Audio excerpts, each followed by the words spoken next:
Hello everyone, কেমন আছেন সবাই? আশা করি সবাই ভালো আছেন। আজকে আপনাদের খুবই একটা নতুন একটা ভিডিও নিয়ে চলে আসলাম।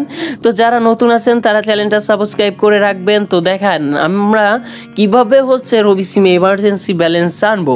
তো একটা জিনিস খেয়াল করেন যে 19 টাকা 59 পয়সা আমার আছে। তো 18/5/2018/6/2024। তো যাই হোক, আমার টাকার মেয়াদ বর্তমানে শেষ।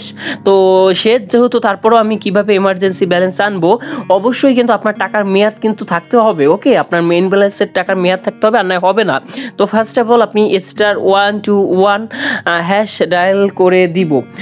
ওকে, ডায়াল করে দেওয়ার পরে আপনাদের সামনে জাস্ট এইরকম একটা পেজ শো করবে। একটু খেয়াল করে দেখেন যে ভাই, আপনাদের সামনে জাস্ট এইরকম একটা পেজ শো করবে। দেখেন, রিচার্জ, বিল ব্যালেন্স, মেইন ব্যালেন্স, ইন্টারনেট, আর এইটে নাম্বারে লেখা আছে যে লোন। ওকে, তো লোন লেখা আছে। তো লোনে আপনি এখান থেকে প্রেস করে দিবেন। ওকে, মানে 8 লিখবেন, দেন সেন্ড করে দিবেন। তো সেন্ড করে দিলে হবে কি, দেখেন এখানে লেখা আছে দুঃখিত, পর্যাপ্ত পরিমাণ সার্ভিস আপনার জন্য প্রযোজ্য নয়।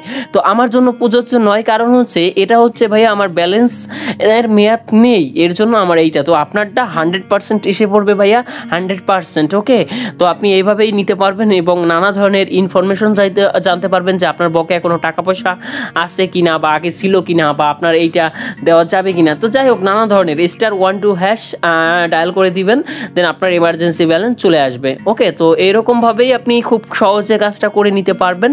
তো ধন্যবাদ সবাইকে, ভালো থাকবেন এবং চ্যানেলটা সাবস্ক্রাইব করে রাখবেন, যাতে নেক্সট ভিডিও আপলোড করার সাথে সাথে খুব সহজে পেয়ে যান। ওকে, তো আপনারা অবশ্যই এটা চলে আসবেন। তো আজকের ভিডিওটা এই পর্যন্ত। ভালো থাকবেন, ভালো রাখবেন।